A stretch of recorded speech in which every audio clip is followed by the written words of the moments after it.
Kabanata 1771. Nakaramdam ng pag-aalala ang isang team leader nang sabihin niya, Mr. Mayo, ang pamamaraang ito ay magagawa pero masyadong mapanganib.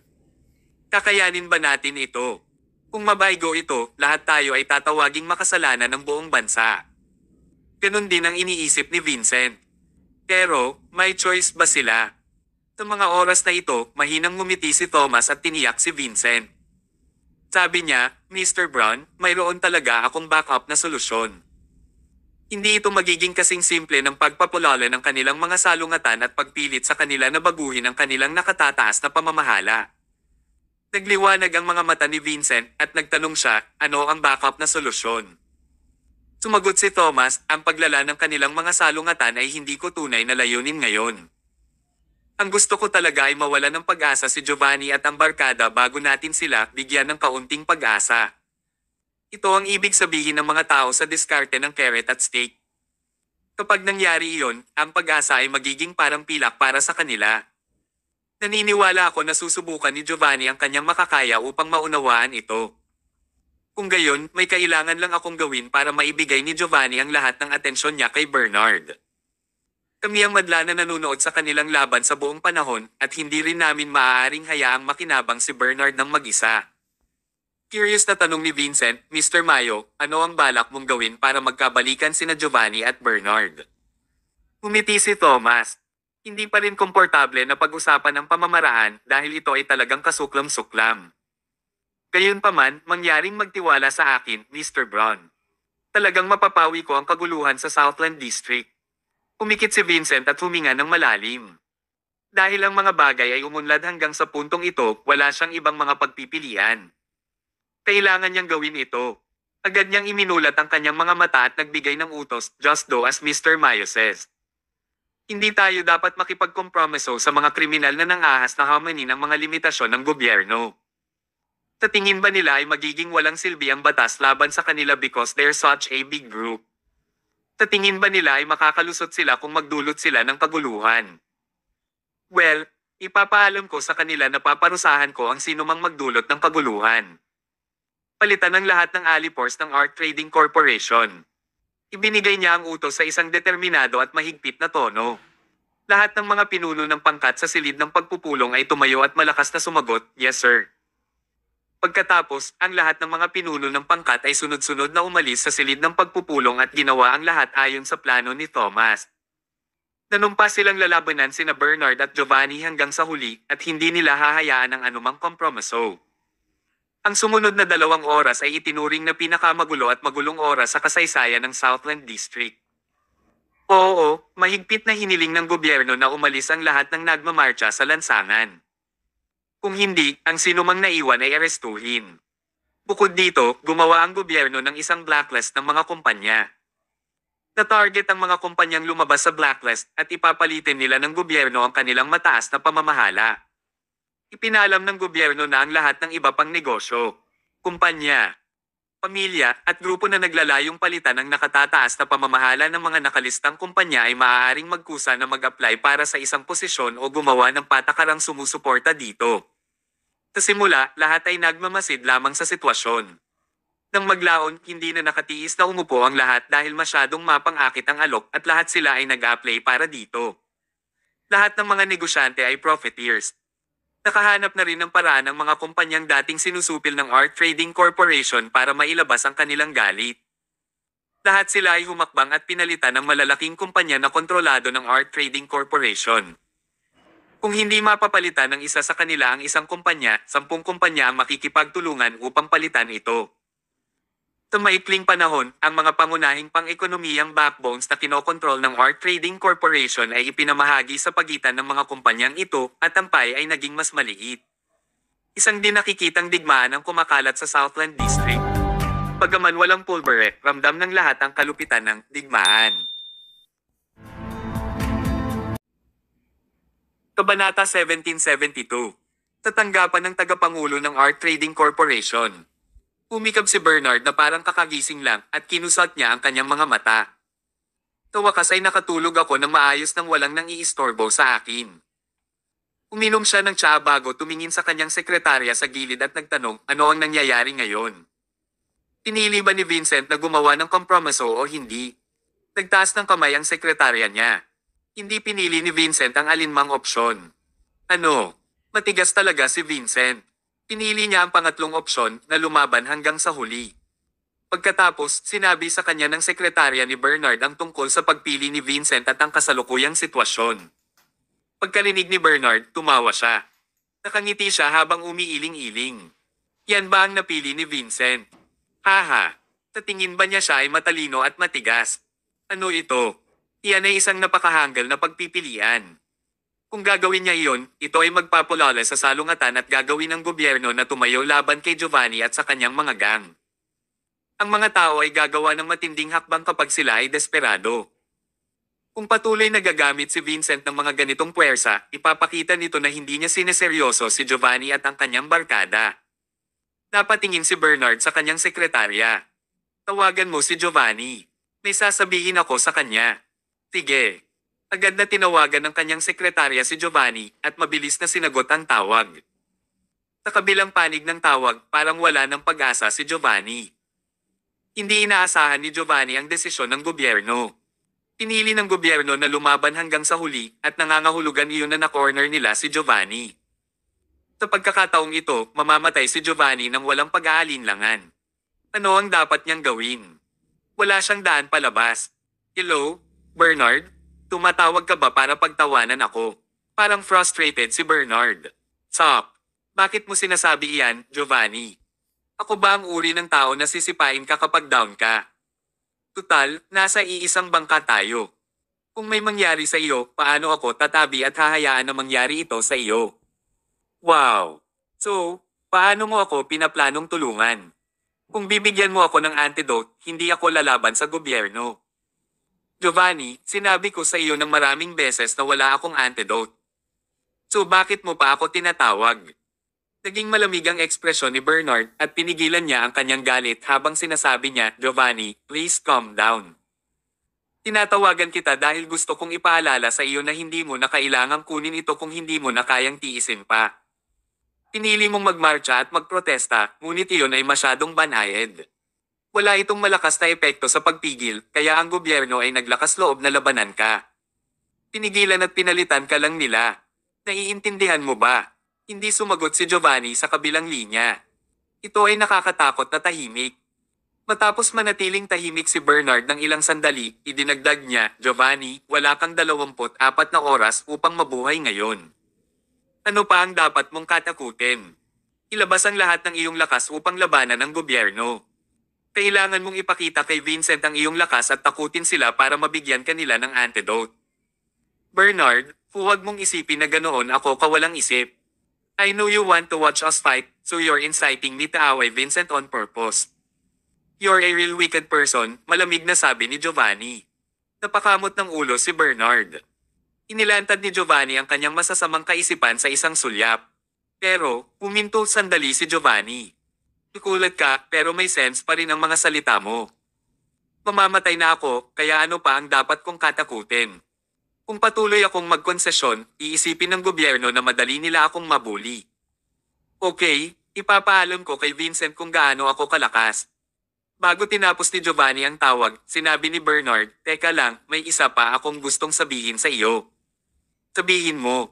Sa totoo lang, ang pagpili ng gobyerno na lumaban sa pagkakataong ito ay hindi ideya ni Vincent. Ideya iyon ni Thomas. Si Thomas ang may kasalanan. Hindi siya nagtatago sa istasyon ng pulisya ngayon, kaya sa palagay ko ay wala kang pagkakataong maghayganti sa kanya. Pero ayos lang. Nagkataon, alam ko ang address ng bahay ni Thomas.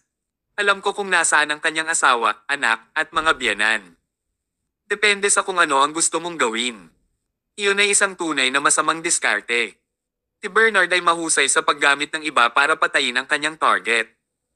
Bukod dito, ginagamit din niya ang parehong mga tao sa bawat oras, hindi nagbabago ang mga ito. Thomas Mayo. Sige, naintindihan ko na. Pinaba ni Giovanni ang tawag. Pip. Tumingin si Bernard sa phone niya at ngumiti ng masama. Tuwang-tuwa siya. Thomas, oh Thomas, ito ang kinahinatnan ng pagtayo mo sa akin. Since you framed my brother, I'll make sure you and your whole family die together. Thomas Mayo, sa tingin mo ba ay magiging maayos ka kung magtatago ka lang sa himpilan ng pulisya? Marami akong paraan para i-frame ka, kaya hindi ka na makakatakas sa akin. Hintayin mo na lang ang kamatayan mo. Samantala, umupo si Giovanni sa kanyang upuan, inihagis ang kanyang telepono sa mesa, at tinawag ang tatlo sa kanyang mga subordinate. Sila ang kanyang pinsan, si Ivan Santiago, ang kanyang kaalyado, si Trent Watson, at ang vice chairman, si Zane Wilkins. Tumayo silang tatlo sa harapan ni Giovanni, at madilim ang mga ekspresyon nila. Matapos nilang matuklasan ang desisyon ng gobyerno, lahat sila ay naging trabaho. Kontrolado rin sila ng heart-eater tulad ni Giovanni. Wala silang ibang solusyon maliban sa paghihintay sa kanilang kamatayan. Magsusuot ba ng magandang ekspresyon ng sino mang namamatay na tao?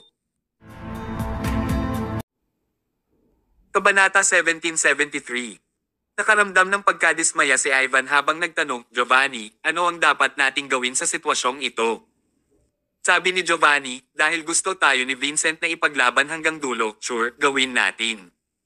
Lababan tayo hanggang dulo.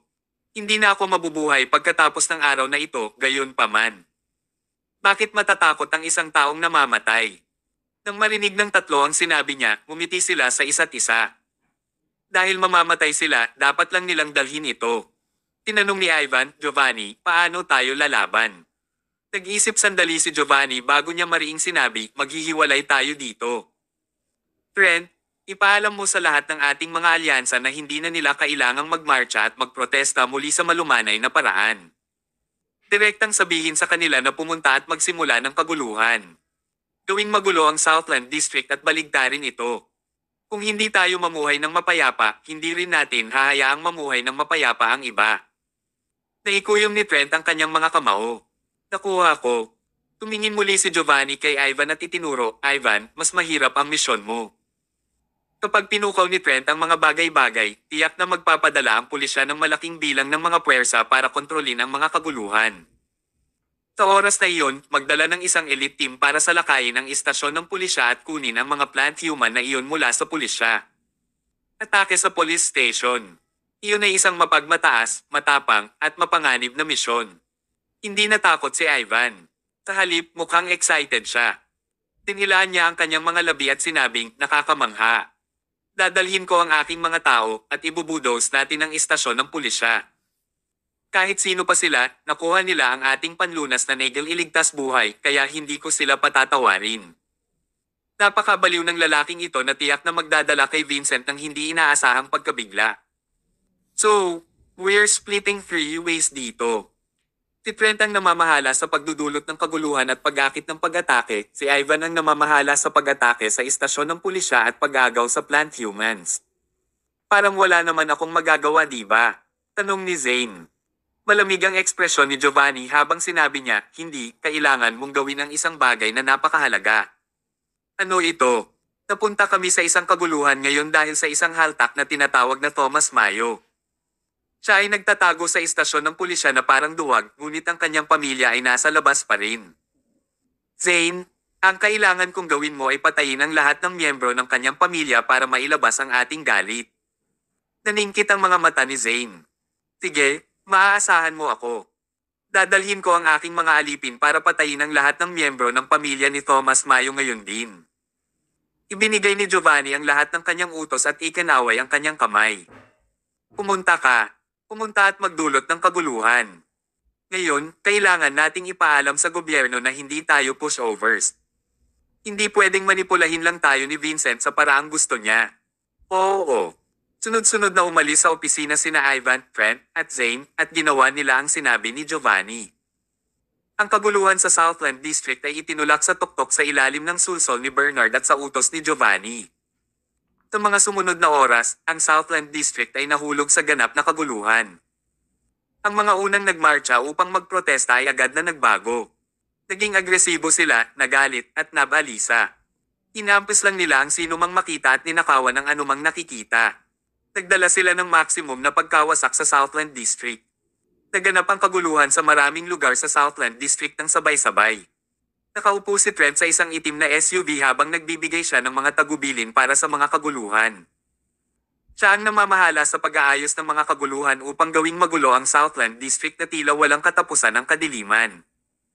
Ang mga tao sa Southland District ay hindi nang ahas na lumabas. Lahat sila ay nagtago sa bahay at mahigpit na nilock ang kanilang mga pinto. Hindi man lang sila naglakas loob na buksan ang mga ilaw sa kanilang mga bahay. Ang mundo sa labas ay ganap na magulo. Kasabay nito, ang pulis ay may napakatigas na ugali. Nagpadala sila ng malaking bilang ng mga opisyal upang sugpuin ang mga kaguluhan.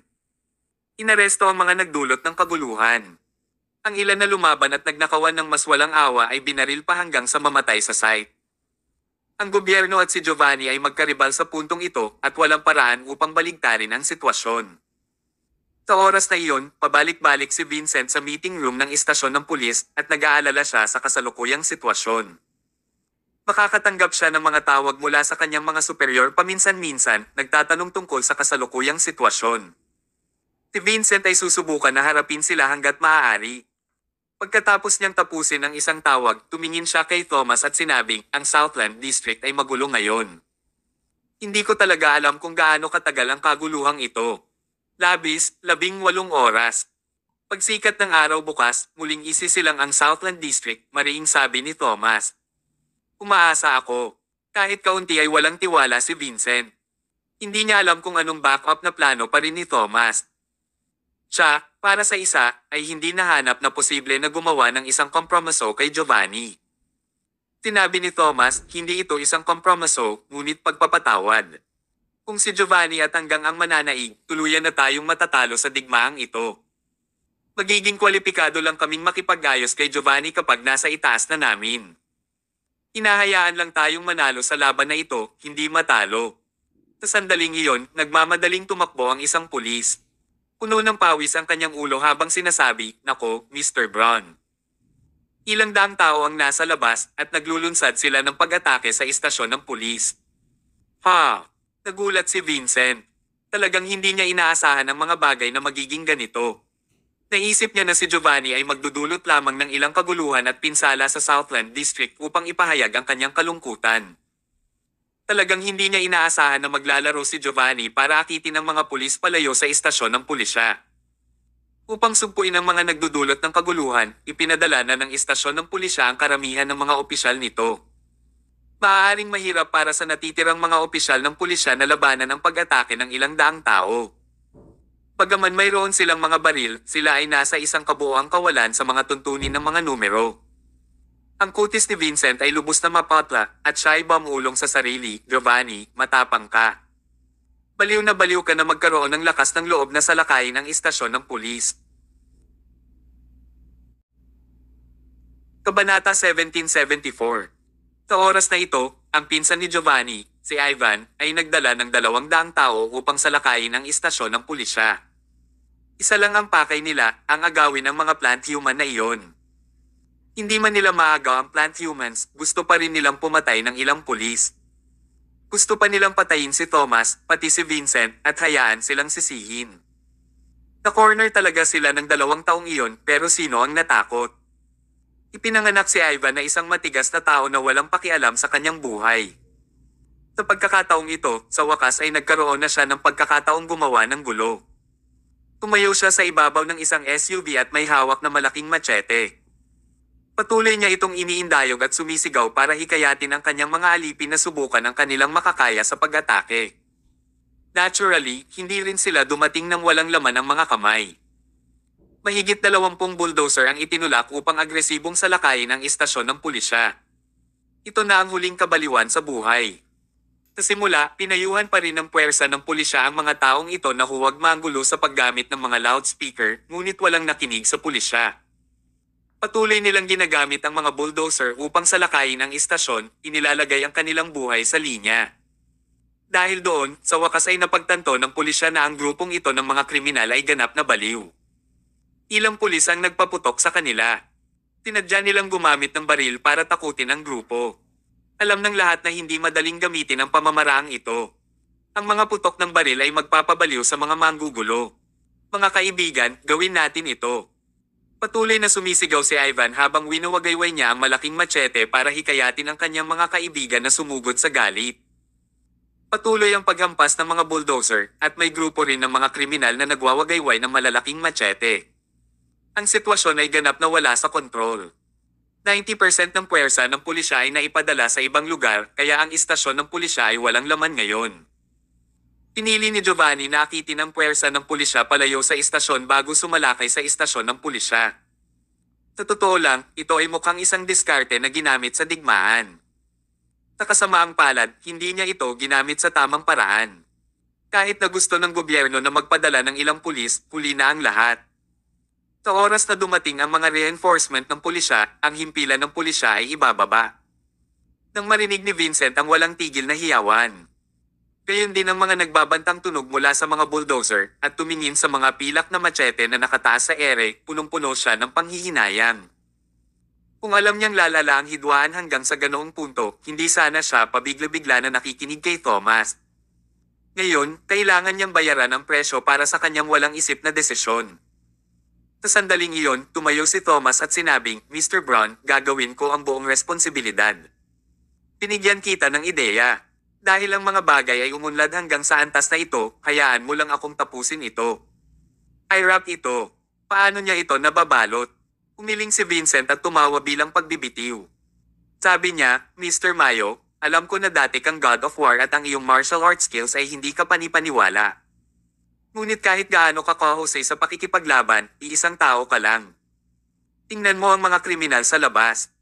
Tapat na mahirap para sa iyo na labanan ang karamihan ng tao ng mag-isa. May mga bulldozer pa sila." Dahil nangyari na iyon, hindi na kailangan pang itago ni Thomas ang kanyang pagkakakilanlan. Umiti siya ng mahina at sinabing, "Hindi dahil ako ang Diyos ng digmaan, ako pa rin ang Diyos ng digmaan." Habang nagsasalita siya, kinuha niya ang commander stamp sa kanyang bulsa at inilagay ito sa mesa. Nang makita ni Vincent ang selyo ng commander, laking gulat niya. Nanghina ang kanyang mga tuhod at siya ay nahihilo. Ito ay ang selyo ng Diyos ng digmaan. Ito ay ang commander stamp na pag-aari ng Diyos ng digmaan. Ang pagkakaroon ng commander stamp na iyon ay nangangahulugan na si Thomas pa rin ang hindi kapani-paniwalang Diyos ng digmaan at ito ay isang bagay na hindi inaasahan ni Vincent. Hindi makapaniwalang tinitigan niya si Thomas.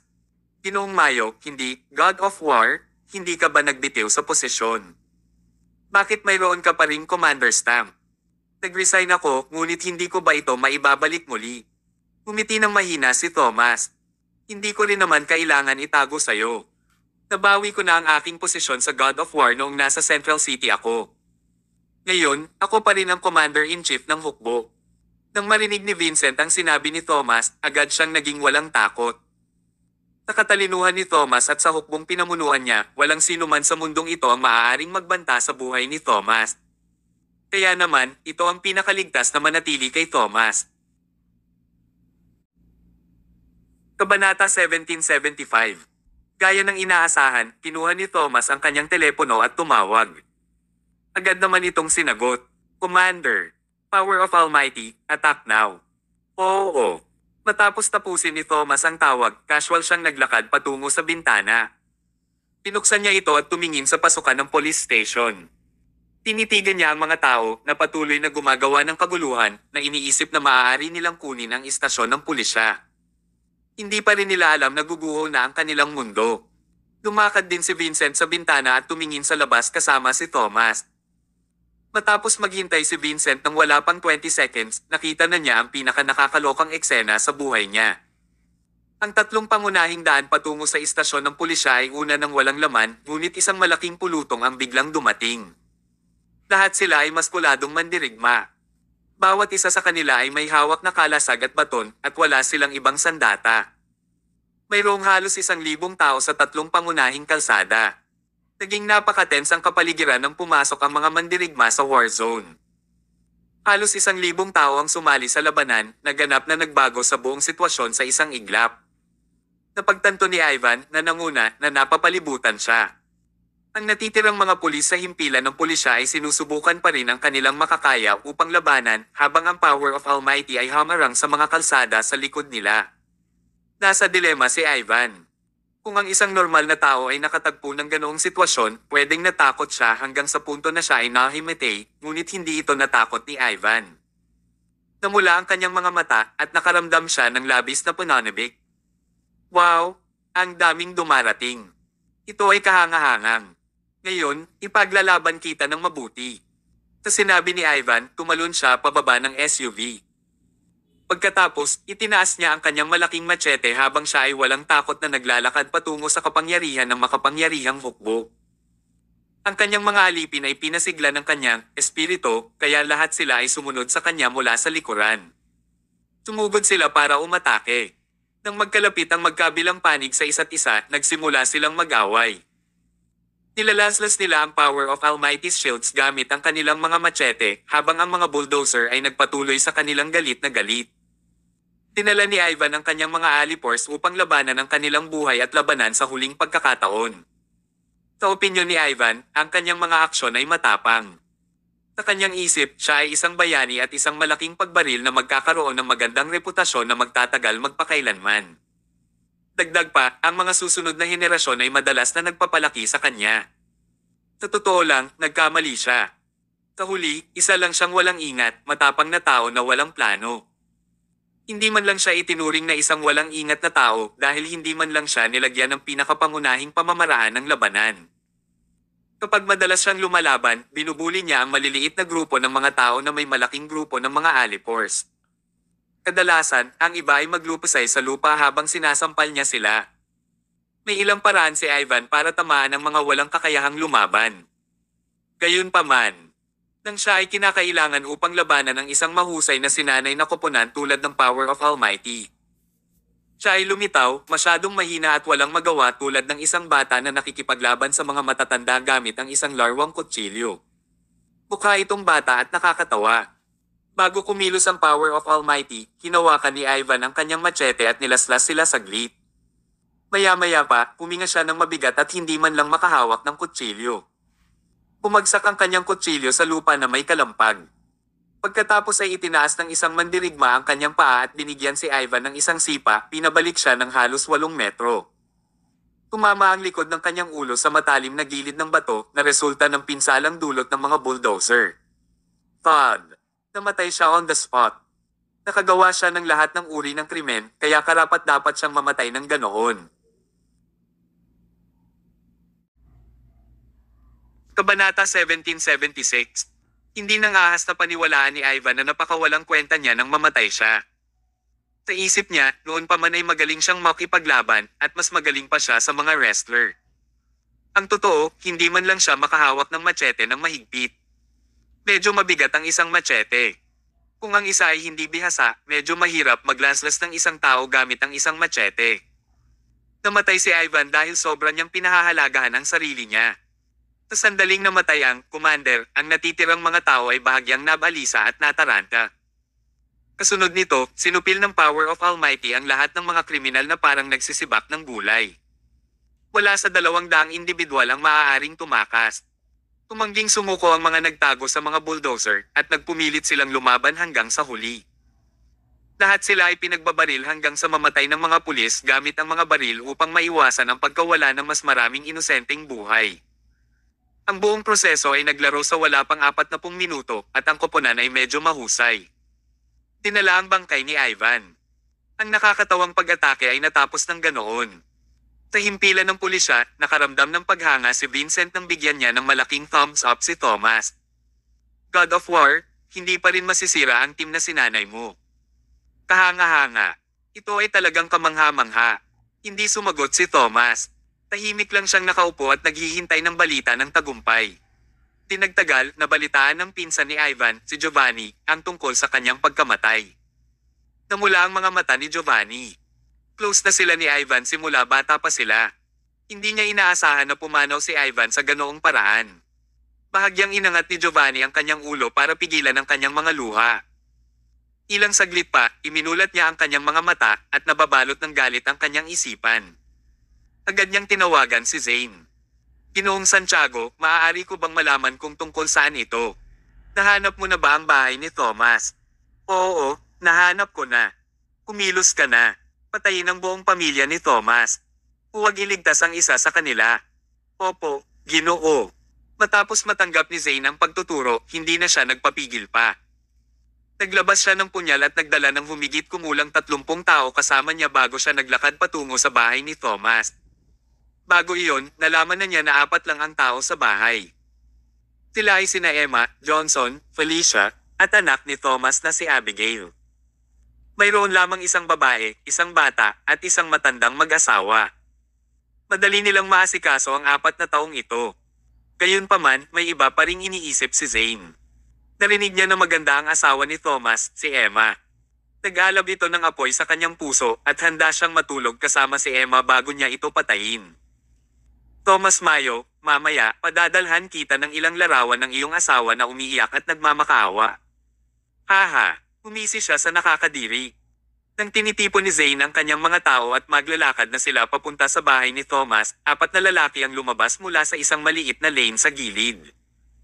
Bawat isa sa kanila ay nakasisilaw na parang nagniningning sa gintong mga ilaw. Tumigil si Zane sa paglalakad at tinitigan ang 4 na lalaki na nakatayo sa harapan niya. Malamig ang kanyang ekspresyon habang nagtatanong, "Sino ka?" Sunod-sunod na sagot ng 4 na lalaki. Capricorn, Gemini, Leo, Sagittarius. Umunat ang noo ni Zane. Ito ba ay mga pangalan ng tao? Napaka-weird nila. Wala siyang pakialam sa kanilang 4. Sa bagay, 4 lang ang tao, samantalang siya ay may mga 30 katulong. Mahihirapan ba silang talunin ang bawat isa sa kanila kung 8 sila laban sa isa? Ikinumpas niya ang kanyang kamay. Wala akong pakialam kung sino ka. Pamnalas ka na lang dito oh. Sa kalagitnaan ng pangungusap ni Zane, itinaas ni Sagittarius ang kanyang kamay at bumaril ng palaso. Whoosh! Ang palaso ay lumipad sa hangin at tumusok sa tuhod ni Zane. Matapos siyang mabaril ng palaso, diretsyong napaupo si Ivan sa lupa at napasigaw sa sakit na parang baboy na kinakatay. Ang kanyang sigaw ay nagparinig sa kanya ng labis na kahabag-habag at ito ay nagbigay ng goosebumps sa iba. Patayin sila. Patayin sila ngayon na. Mahigpit na utos ni Zane sa kanyang mga alipors, kaya natural na ginawa nila ang sinabi niya. Lahat sila ay nagtaas ng kanilang mga punyal at sumugod. Si Leo ang pinakamabilis na kumilos. Siya ang unang sumugod at agad na pumatay ng 2 tao. Ang Capricorn ay napakahusay sa labanan. Walang nakakita kung paano siya gumalaw, ngunit 2 tao sa gilid ay nahulog lamang. Si Gemini ay isang halimaw na naghahangad ng dugo. Dugo. Gusto ko ng dugo. Tinalakay sila ni Gemini na parang baliw na demonyo. Sa ilang sandali, humigit kumulang 8 tao ang namatay sa kanyang pag-atake. Ang iba, na pinalad na makatakas sa unang pag-atake, ay gustong tumakas, pero sila ay binaril ng Sagittarius ng paulit-ulit. Napahiga sila sa lupa at nagsisigawan sa sakit. Sa loob lamang ng 10 segundo, lahat ng 30 tao ay ibinaba. Sa totoo lang, kahit pagsamasamahin ang mga taong ito sa isa, hindi pa rin sapat na magbahagi silang 4. Sayang ang hayaan silang 4 na magkalaban. Inayos ni Thomas ang 4 na miyembro ng 12 Golden Zodiacs para protektahan ang kanyang pamilya dahil ayaw niyang maulit ang insidente ng pagpapalit sa kanyang anak. Kabanata 1777. Pagkatapos ng laban, lumakad si Leo at tinapakan ng tuhod ni Zane. Napakasakit na muntik na siyang mawala ng malay. Pagkatapos, kinuha ni Leo ang telepono ni Zane. Kumuha muna siya ng litrato at ipinadala kay Giovanni. Ilang sandali pa ay tinawagan niya ito. Tinagot ito pagkatapos ng ilang beep na tunog. Galit na boses ni Giovanni ang nanggaling sa kabilang linya. Sino ka? Si Thomas Mayo ba ito? Hindi mo kailangang malaman kung sino kami. Gusto ko lang sabihin sa'yo na masyadong inutil ang mga tao mo. Naniniwala akong nakita mo ang larawan na ipinadala ko sa iyo ngayon. Lahat ng 30 tao ay inilabas na.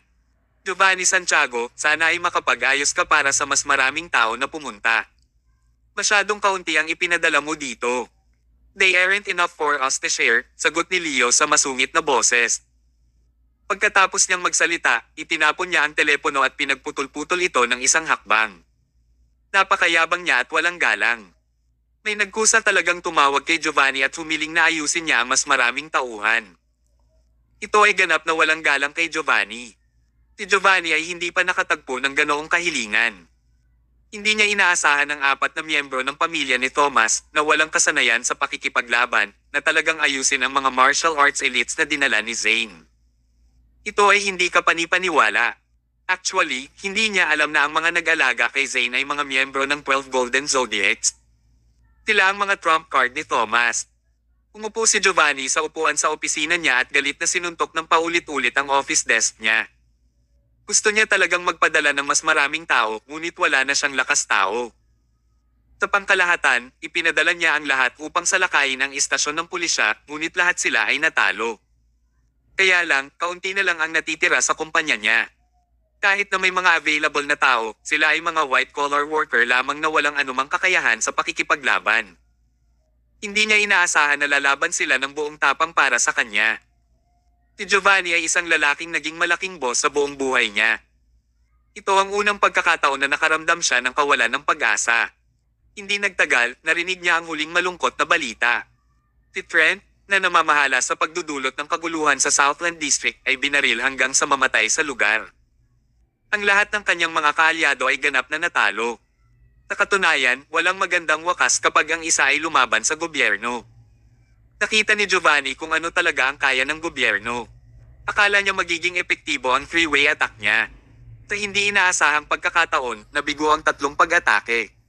Ang lahat ng tatlong NRL na kanyang itinalaga ay namatay sa labanan. Walang pag-asa na umupo si Giovanni sa kanyang upuan. Inangat niya ang ulo niya at tumitig sa kisame. Nawala ang kanyang isip at nawalan siya ng gana na manatiling buhay. Mamamatay na siya. Ayaw pa niyang mamatay, ngunit wala na siyang paraan para manatiling buhay. Makalipas ang ilang oras, papatayin siya ng lason. Tapos na ang lahat. At the same time, mukhang masaya si Vincent sa police station. Umiti siya ng napakatamis na hindi niya maisara ang bibig. Nanalo kami sa 3 laban. Pinilit ni Giovanni ang kanyang utak, ngunit nabigo ang lahat ng kanyang mga plano. God of War, napakaganda ng plano mo. Excited niyang sabi. Kahanga-hanga ang kanyang plano. Sa totoo lang, ang magkabilang panig ay hindi maihahambing na tuntunin ng kakayahan, kaya't magagawa na lamang ni Thomas ang anumang gusto niya.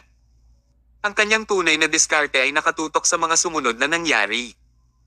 Sinabi ni Thomas, nakatakdang mamatay si Giovanni, ngunit hindi sapat na alisin lamang si Giovanni.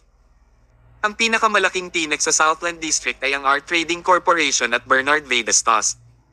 Kailangan nating paalisan ang lalaking iyon. Napabuntong hininga si Vincent. Siyempre, alam ko yon. Ngunit mas may kakayahan si Bernard, kaya hindi magiging madali ang pagtanggal sa kanya.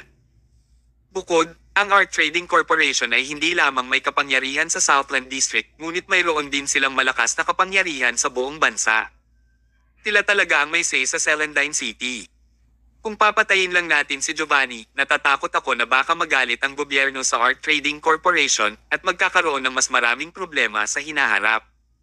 Natural na naisip din ni Thomas ang isyong ito. Umalaklak siya at sinabing, kung gayon, kailangang mamatay si Bernard, ngunit hindi natin siya maaaring patayin. Tumawa rin si Vincent at nagtanong siya, God of War, hinihingi mo ang buwan. Kung hindi natin siya papatayin, sino pa ang makakapatay sa kanya? Giovanni. Hindi sumagot si Thomas. Nakatitig lang siya kay Vincent ng may kakaibang tingin. Hindi komportable si Vincent matapos siyang titigan ni Thomas. Lumunok siya at sinabing, well, God of War, balak mo ba talagang hayaan si Giovanni na gawin ito? Kinamumuhian niya tayo ngayon. Imposibleng maging kakampi natin siya. Walang pag-aalinlangan na sinabi ni Thomas, sinabi ko sa iyo. Ang tinatawag na alyansa na ito ay hindi ang tunay na alyansa. Sa halip, pipiliin nating patawarin ang mga masasamang gawa ni Giovanni. Siguradong nawawalan na ng pag-asa si Giovanni ngayon. Kung mag-aalok tayo sa kanya ng pagkakataong maligtas, gagawin niya ang kanyang makakaya para kunin ang kanyang tanging pag-asa na manatiling buhay. Ang alyansa ay hindi isang bagay na handa siyang pasukin o hindi, ito ay isang bagay na handa nating ibigay sa kanya o hindi. Napatulala si Vincent nang marinig niya si Thomas. Hindi niya lubos na naiintindihan si Thomas. May bigla siyang naalala. God of War, binanggit mo na mayroon kang backup plan. Handa ka na bang gamitin ito ngayon? Oo. Sinabi mo na ang backup na plano na ito ay medyo kasuklam-suklam, tama ba? Oo. So, ano ba talaga ang gusto mong gawin? Umalaklak si Thomas. Dahil maaaring umarkila si Bernard ng iba para patayin tayo, bakit hindi rin tayo kumuha ng iba para patayin sila? Ang mga tao ay magagamit, gayon pa man. Bakit hindi natin sila gamitin? Itinuro niya ang telepono sa desk ng opisina at sinabing, Mr. Brown, mangyaring tawagan si Giovanni. Gusto ko siyang makausap. Sige. Agad na kinuha ni Vincent ang telepono at tinawagan.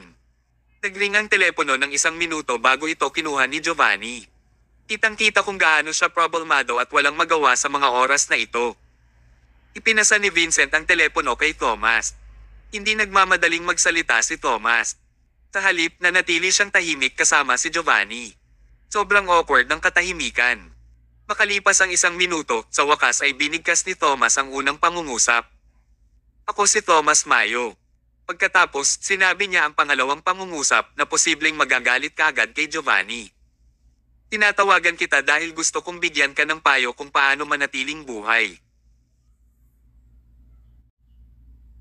Kabanata 1778. Sa puntong ito, nawala na ng pag-asa si Giovanni na manatiling buhay. Ang tanging magagawa niya ay tahimik na maghintay sa kamatayan. Siya ay arestuhin o mamamatay dahil sa epekto ng lason. Ang malaking kawalan ng pag-asa ay naging isang zombie at wala man lang siyang lakas para makipaglaban. Noon pa lang, sinabi ni Thomas na gusto niyang bigyan siya ng opsyon na manatiling buhay. Ito ay napaka-interesante. Kapag ang isang tao ay nasa malalim na kawalan ng pag-asa, siya ay maaaring biglang tumalbog kung may magbibigay sa kanya ng isang lifeline kahit na ito ay maliit. Wala talagang gustong mamatay. Ang isa ay mamamatay kapag walang paraan upang manatiling buhay. Ngunit kung may pag-asa pang manatiling buhay, sino ang magnanais na mamatay? Hindi na napigilan ni Giovanni na manatiling kalmado. Ngayon, hindi na siya mapakali sa ibang bagay nang mapansin niyang parami ng parami ang mga guhit na itim sa kanyang katawan. Hindi mo ako niloloko, tama? Mariing sinabi ni Thomas, syempre hindi. Hindi ako gagawa ng kalokohang bagay sa panahong ganito. Itinuturo ko lang ang isang opsyon para sa iyo. Depende sa iyo kung gagana ang opsyong ito. Lumunok si Giovanni bago siya nagtanong, sabihin mo sa akin, ano ang maaari kong gawin para manatiling buhay? Sumagot si Thomas, it's actually very simple. Dalasan ka ng heart eater. Ang tanging paraan upang manatiling buhay ay ang pagkuha ng antidote. Hindi ka makapaghintay na kunin ng plant humans dahil ang antidote ang iyong pakay. Gayunpaman, ang bilang ng mga plant human ay limitado. Kahit na makuha mo ang mga ito, ilang beses mo magagamit ang mga ito. Gayun din, hindi mo alam kung paano magreseta ng antidote. Kaya, ang aking mungkahi ay para sa iyo na kumuha ng antidote mula sa ibang tao. At saka, mas secure. Bernard V. Destos. Siya ang naglason sa iyo, kaya ang antidote na mayroon siya ay ang pinakaligtas at maaasahan. Tumawa si Giovanni.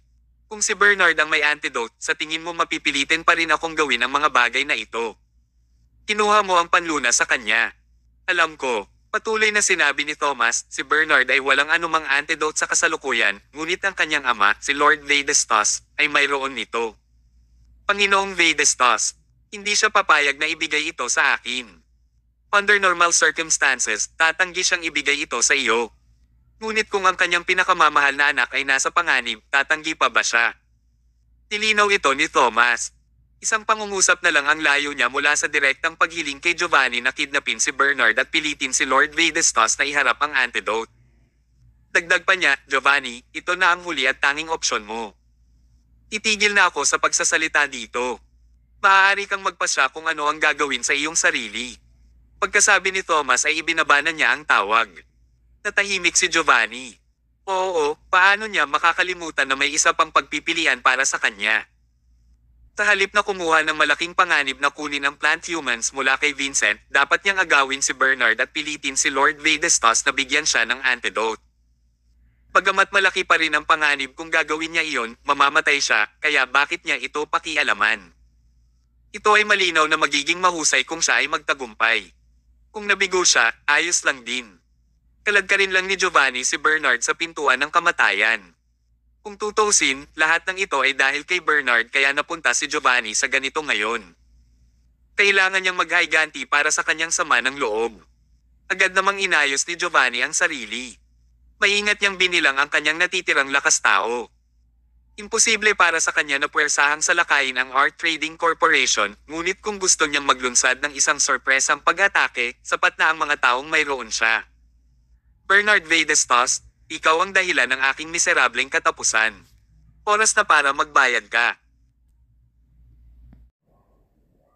Kabanata 1779. Kasabay nito, sa istasyon ng pulisya, dahan-dahang ibinaba ni Thomas ang kanyang telepono nang walang ngiti. Samantala, tuwang-tuwa si Vincent na nanatili itong nakangiti. Pinigyan niya ng thumbs up si Thomas at sinabing, God of War, masamang diskarte iyan, pero epektibo rin. Isa rin itong paraan ng paggamit ng isang tao para pumatay ng ibang tao. Dahil magagamit ni Giovanni ang parehong paraan, magagamit din natin ito. Ngayon, wala na tayong dapat gawin, pero napapanood natin sina Giovanni at Bernard na lumalaban sa gilid. Umaway si Thomas at sinabing, hindi lang natin sila mapapanood na lumalaban. May kailangan tayong gawin. Ha? Ano pa bang gusto mong gawin? Sinabi ni Thomas, kung hindi makuha ni Giovanni si Bernard o mapatay siya ni Bernard, wala itong kabuluhan sa atin. Ang pinakagusto nating makita ay ang pag-aaway nila at mamatay ng magkasama. Gayunpaman, batay sa pagkakaiba sa kanilang mga kakayahan, hindi ito magagawa ni Giovanni. Kaya, kailangan ko siyang palihim na tulungan at siguraduhing mapapatay niya si Bernard. Ang Art Trading Corporation sa Southland District ay ganap na babagsak kapag namatay si Bernard. Pagkatapos, ang Southland District ay talagang mababawi at muling itatayo. Natatakot na tinitigan ni Vincent si Thomas. Sa totoo lang, kamangha-mangha ang diskarte ni Thomas, ngunit ginawa rin nito ang panginginig at takot kay Vincent. Si Thomas ay hindi isang tao kay Vincent ngunit isang malamig at malupit na demonyo na nagpasya sa buhay at kamatayan ng mga tao. Napakalamig niya kaya nahihirapang makalapit ang mga tao sa kanya. Hindi payag si Vincent na panindigan ang ganoong tao dahil masyado itong nakakatakot. Hindi nakakagulat na ang titulo ni Thomas ay ang Diyos ng Digmaan. Noon nalaman ni Vincent ang tunay na pananaw sa personalidad ni Thomas. Sabi niya, Diyos ng Digmaan, ano ang balak mong gawin? Kinuha ni Thomas ang kanyang telepono at nagpadala ng text message habang sinabi niya, nakaayos na ako para sa planong ito. Maghintay na lang tayo at manood ng palabas. Nakapag-ayos na. Nangangahulugan din iyon, hinulaan na ni Thomas ang mga pag-atake ni Giovanni sa simula at naisip din niya ang kabiguan ni Giovanni. Inihanda pa niya ang ideya na udyukan si Giovanni na saktan si Bernard at nag-isip siya ng paraan para matulungan si Giovanni na maabot ang kanyang layunin. Kinakalkula ni Thomas ang bawat hakbang. Ang kinang ng lalaking ito ay lampas sa imahinasyon. Kung si Thomas ay kaaway ni Vincent, malamang na siya ay namatay ng hindi mabilang na beses. Nang matapos ay type ni Thomas ang kanyang mensahe, ipinadala niya ito sa Aquarius. Isang pangungusap lang ang nasa text message. Simula ng stage 3. Pagka-send ni Thomas ng message, tumalikod siya at tumingin kay Vincent. Tinanong niya, mayroon ka bang laptop na mas mahusay ang pagganap? Oo, pahiram sa akin. Sige. Dinagtagal, dinalhan siya ng isang pulis ng isang laptop na may napakahusay na pagganap at inilagay ito sa desk ng opisina. Matapos itong buksan at paandarin ni Thomas saglit, isang set ng mga eksena ang lumabas sa screen ng laptop. Ang mga eksena ay nagpakita ng Aquarius at ang iba pa habang sila ay kumikilos. Sabi ni Thomas, Mr. Brown, tahimik tayong maupo sa harap ng laptop na ito at panoorin kung paano inaatake ni Giovanni si Bernard na parang nanunood tayo ng sine. Huminga ng malalim si Vincent bago siya umupo sa tabi ni Thomas at pinanood ang footage na kasama niya. Mahirap isipin na ang isang malaking boss na tulad ni Giovanni ay hindi alam na sinusundan, sinusubaybayan, at na-eavesdrop. Nai-imagine ni Vincent kung gaano kahusay ang mga nasasakupan ni Thomas. Sila ay hindi maisip na mataas ang kalidad. Hindi kakaiba para kay Thomas na maging Diyos ng digmaan at patuloy na manalo sa mga digmaan. Hindi lang siya kaya, pero mayroon din siyang malaking grupo ng mga maaasahang subordinate. Ang isang Diyos ng digmaan na tulad niya ay isang taong makakapagpatakot sa kanyang mga kaaway. Kabanata 1780. Sa opisina ng Art Trading Corporation, walang alam si Bernard tungkol sa plano ni Thomas. Lubog pa rin siya sa kaligayahan at akala niya ay niloko na niya ang lahat. Nagsindi siya ng sigarilyo at naninigarilyo sa paglilibang. Ano ang kasalukuyang sitwasyon? Tinabi sa kanya ng sekretarya ni Bernard ang tungkol sa pinakabagong sitwasyon. Habang nakikinig siya sa kanyang sekretarya, mas lalong hindi siya komportable. Sa huli, hindi niya maiwasang magmura. Talo si Giovanni Santiago. Nabigo ang lahat ng tatlong pag-atake. Pauunan. Hindi pa banggitin, hindi man lang kinaya ni Giovanni mga miyembro ng pamilya ni Thomas at talagang ikinabigla nito si Bernard. Ang apat na tao sa bahay ni Thomas ay binubuo ng matanda, mahina, babae, at isang bata. Ganoon ba kahirap na patayin sila? Lahat ng 30 tao ay napatay. Kapag naisip ito ni Bernard, nakita niyang nakakatawa ito. Sabi ng kanyang sekretarya, base sa aming katalinuhan, ang mga taong ipinadala ni Giovanni ay hindi man lang pumasok sa bahay ni Thomas. Sila ay pinatay habang sila ay nasa daan. Nagmura na naman si Bernard. Basura. Noong una ay gusto niyang makitang lumaban si Giovanni kina Thomas at Vincent. Napanood niya ang palabas, ngunit hindi sila nag-away. Si Giovanni lang ang nabugbog at hindi iyon kawili-wili. Parang football match. Kung ang pagkakaiba sa lakas ay halata at ang isang koponan ay ganap na natalo, ang kompetisyon ay magiging napaka-boring. Lalo na nang gusto ni Bernard na makitang wala ng pag-asa si Thomas at umiiyak sa paghihirap. Parang hindi niya ito makikita ngayon. Wala talagang magagawa si Giovanni. Hindi ko alam kung paano niya nagawang manatili sa Southland District hanggang ngayon. Kalimutan mo na. Kahit na ang palabas na ito ay hindi kawili-wili, ito ay may pakinabang pa rin para sa akin. Sa pagkakataong ito, sa wakas ay tapos na si Giovanni. Tingnan ko kung paano pa siya makakarating at mayabang na kausapin ulit ako. Niloko ko ang kalokohang basurang iyon. Haha, ang mga tao sa Southland District ay hindi masyadong matalino. Habang nagsasalita siya ay biglang bumukas ang pinto ng opisina niya. Anong uri ng mga tao ang hindi alam na dapat silang kumatok bago nila buksan ang pinto? Napakabastos nila. Akmang magmumura na si Bernard, nakatayo sa harap ng pinto ang ilang tagapaglinis na nakauniforme na kulay asul. May hawak silang mga mop at balde, ngunit hindi sila umimnak habang sunod-sunod silang pumasok sa opisina. Natigilan si Bernard. Ano ba ito? Hindi naman niya pinapunta ang staff para linisin ang opisina niya, di ba? At saka, gustuhin man nilang linisin ang kanyang opisina, hindi sila basta-basta pwedeng sumugod sa loob. Dapat ay nagpa-appointment na sila. Makakapasok lang ang mga taong ito pagkatapos mag-impake ng gamit si Bernard at lumabas para kumain o magpahinga. Ito ay labag sa mga patakaran. Tumingin si Bernard sa kanyang sekretarya at nagtanong, anong nangyayari? Ano ang problema ng mga taong ito? Tila natulala rin ang kanyang sekretarya. Sinigawan niya ang mga naglilinis, sino ang nag-ayos sa inyo na pumunta sa paglilinis? Hindi mo ba alam na oras ng trabaho ng vice chairman ngayon? Umalis ka dito. Lahat kayo ay tinanggal. Hindi mo na kailangang bumalik. Ang sekretarya ay nagsalita ng walang awa, ngunit wala ni isa sa mga naglilinis ang lumabas. Habang nalilito ang sekretarya at si Bernard, ilang yabag ang narinig bago pumasok ang isang mukhang magaspang na tagapaglinis. Pagpasok pa lang niya ay sinabi niya, Mr. Vedestas, ikinalulungkot kung hindi ako nagpaalam sa iyo bago pumunta upang linisin ang iyong opisina. Patawarin mo kami. Bakit parang pamilyar ang boses? Tumingin si Bernard sa naglilinis na may magaspang na anyo. Hinubad ng tagapaglinis ang kanyang cap, itinaas ang kanyang ulo at tinitigan si Bernard sa mga mata. Malinaw na kinilala siya ni Bernard bilang si Giovanni. Bakit siya nandoon? Isa pa, nagbihis siya ng ganoon at pumasok. Masyadong kakaiba. Isang malaking pakiramdam ng krisis ang bumangon sa puso ni Bernard. Alam niyang may mali, kaya agad niyang sinubukang pinindot ang button para tumawag ng pulis. Sa hindi inaasahang pagkakataon, itinaas pa lang niya ang kanyang kamay, isa sa mga naglilinis ay naglabas ng baril at itinutok sa kanya. Noon, hindi naglakas loob na kumilos si Bernard. Tinamantala ni Giovanni ang pagkakataon na i-lock ang pinto at nagsalita siya ng walang pakialam. Ginoong Vedestas, narito ako para makipag-usap sa iyo ng mabuti, hindi para magdulot ng anumang gulo. Mangyaring makipagtulungan.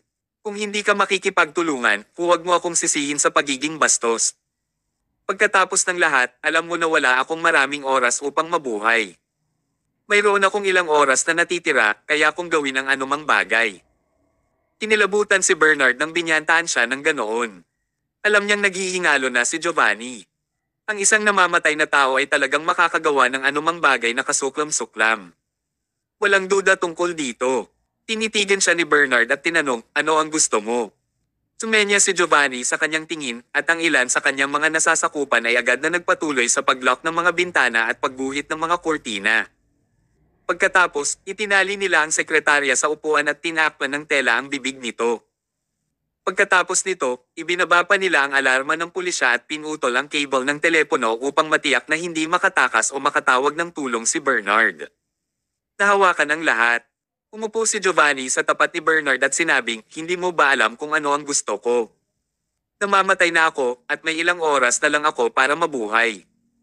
Bernard Vedestas, ikaw ang taong nagsimula nito.